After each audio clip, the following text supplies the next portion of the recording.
Assalamualaikum warahmatullahi wabarakatuh. Perkenalkan, kami dari kelompok 5 yang beranggotakan saya, Safira Amalia. Kemudian yang kedua ada Syazda Aulia Insani. Yang ketiga ada Selby Mazayanada Alfi. Yang keempat ada Salma Romana Asma. Yang kelima ada Sofi Rahmatul Umah. Yang keenam ada Silvanka Marcelani. Kemudian yang ketujuh ada Siti Hidayatul Mutahharoh. Yang kedelapan ada Siti Mutahharoh. Kemudian di sini kami akan menjelaskan tentang oral disintegration tablet atau ODT. Nah, apa sih sebenarnya oral disintegration tablet atau ODT? Oral disintegration tablet atau ODT adalah bentuk sediaan yang dapat hancur atau larut dengan cepat ketika ditempatkan dalam rongga mulut. Selain itu, oral disintegration tablet atau ODT juga bisa hancur atau larut dengan cepat pula tanpa penambahan air ekstra ketika ditempatkan dalam rongga mulut. Nah, menurut Badan Pengawas Obat dan Makanan Amerika Serikat atau FDA, mereka mendefinisikan bahwa ODT ini sebagai sediaan padat yang dapat hancur dalam beberapa detik dengan air liur ketika ditempatkan di lidah. Oral Disintegrating Tablet atau OTT merupakan bentuk sediaan oral disintegrasi telah muncul dari keinginan untuk menyediakan pasien dengan cara yang lebih konvensional untuk minum obat mereka. Komponen penting dalam formula sediaan orally disintegrating tablet atau OTT adalah disintegran. Disintegran dapat memfasilitasi disintegrasi tablet sehingga mula disolusi dapat berlangsung lebih cepat. Pemilihan disintegran yang sesuai dan penggunaan dalam level yang optimal diperlukan untuk memberikan laju disintegrasi tablet yang cepat. Orally disintegrating tablet atau OTT dapat dipreparasi dengan berbagai metode seperti kempal langsung, freeze drying, spray drying, sublimasi, dan metode granulasi basah. Dari beberapa metode tersebut, cetak langsung merupakan metode yang mudah dilakukan dan menguntungkan. Formulasi OTT diharapkan mempunyai integritas mekanik yang cukup sehingga dapat hancur dengan cepat dalam rongga mulut tanpa menggunakan air. Upaya yang dilakukan untuk meningkatkan kecepatan disolusi bersama dengan disintegrasi yang lebih cepat menggunakan super disintegran seperti Stax 1500, sodium Stax glycolate atau SSG, dan Avical serta dinuet atau manitol dan pemanis dalam formulasi tablet. Contoh obat oral disintegrating tablet atau OTT yaitu Ondavel, Monel, dan Sopavel. Baik, saya akan menjelaskan tentang karakteristik ODT. Yang pertama, ODT memberikan air untuk menelan, tetapi harus larut atau hancur di dalam mulut. Biasanya ini membutuhkan waktu sekian detik. Yang kedua, ODT memberikan perasaan yang menyenangkan di dalam mulut. Yang ketiga, ODT kompatibel dengan penyembunyian rasa. Yang keempat, ODT menjadi portable tanpa kekhawatiran kerapuhan. Baik, selanjutnya aspek perumusan oral disintegrating tablet. Yang pertama yaitu bebas dari penerimaan rasa pahit. Yang kedua, berat molekul kecil hingga sedang. Yang ketiga, kelarutan yang baik dalam air dan air liur. Yang keempat, dosis lebih rendah dari 20 mg. Yang kelima, sebagian berserikat pada pH rongga mulut. Selanjutnya yaitu kelemahan ODT. Yang pertama, salah satu kelemahan penting ODT terkait dengan kekuatan mekanik tablet. ODT memiliki matriks cetakan hiperpori dan lunak serta terkompresi dalam bentuk tablet sehingga kompresi rendah yang menghasilkan tablet mudah rapuh dan sangat rapuh sehingga sulit untuk ditangani. Yang kedua, obat pahit tidak mudah diformulasikan sebagai ODT. Oleh karena itu, bahan penutup rasa harus dipertimbangkan. Yang ketiga, beberapa masalah stabilitas dihadapi dengan formulasi ini karena karakteristik higroskropisnya.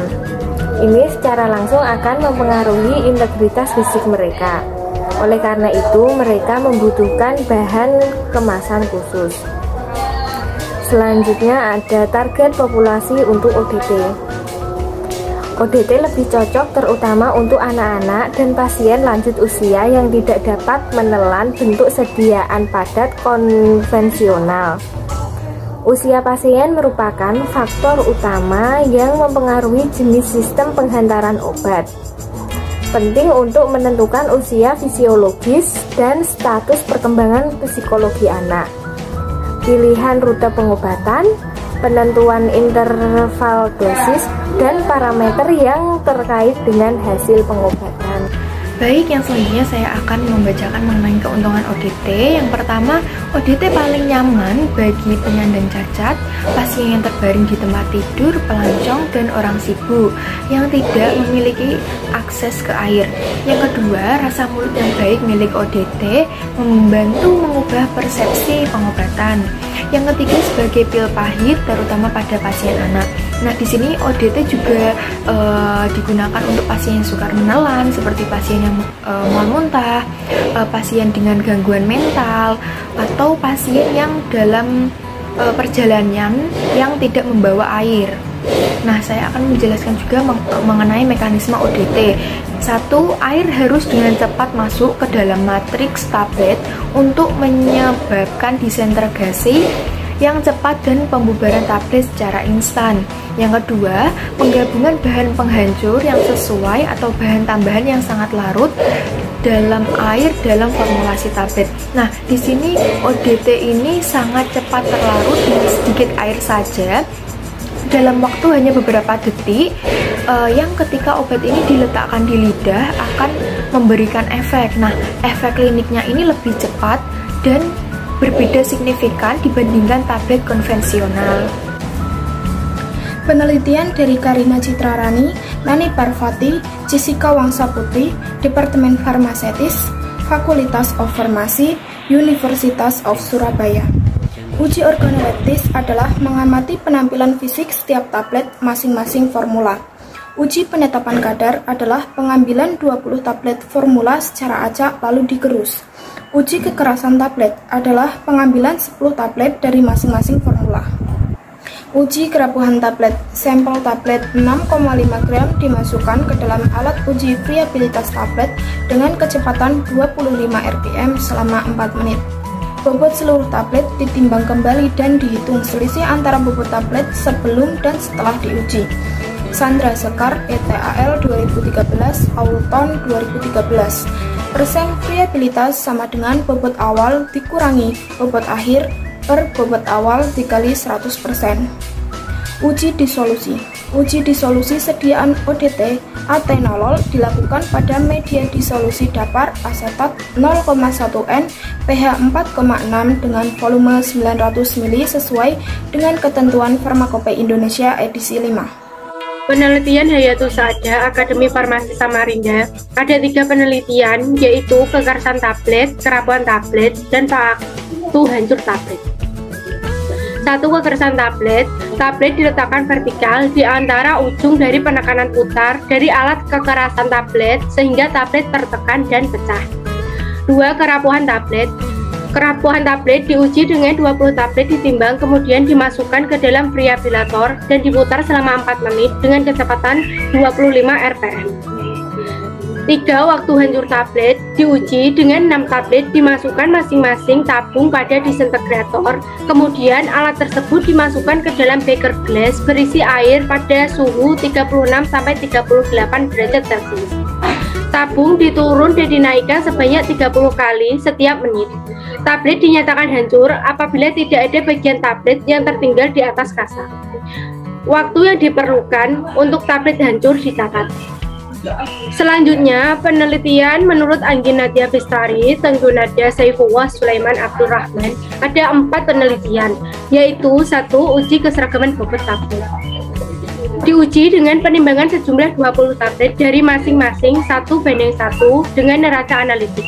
2. Uji keseragaman kandungan tablet. Diuji dengan 10 tablet dari setiap formula dihancurkan satu persatu dan dimasukkan ke dalam beker 100 ml ditambahkan 5 ml metanol dan 1 ml NaOH 0,1 N ke dalam beker kemudian diencerkan. Diencerkan dengan dapar fosfat dengan pH 6,8 hingga mencapai 100 ml. Selanjutnya dilakukan pengukuran kadar dengan metode spektrofometri UV. Yang ketiga, uji kekerasan tablet. Uji kekerasan tablet dilakukan dengan pengambilan 6 tablet dari masing-masing formula. Nilai kekerasan diperoleh diukur rata-ratanya. Kekerasan ODT yang baik adalah 5 kg atau cm3, Paninggrahi dan Bahera. 4. Uji kekerasan tablet. Uji kekerasan tablet diambil 20 tablet yang dibebas debukan dan ditimbang untuk mengetahui bobot awal. Kemudian variabilator abrasif tester diputar dengan kecepatan 25 rpm selama 4 menit.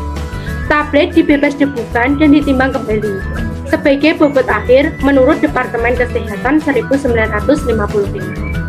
Iya. Sekian penjelasan dari kelompok saya. Saya ucapkan terima kasih. Assalamualaikum warahmatullahi wabarakatuh.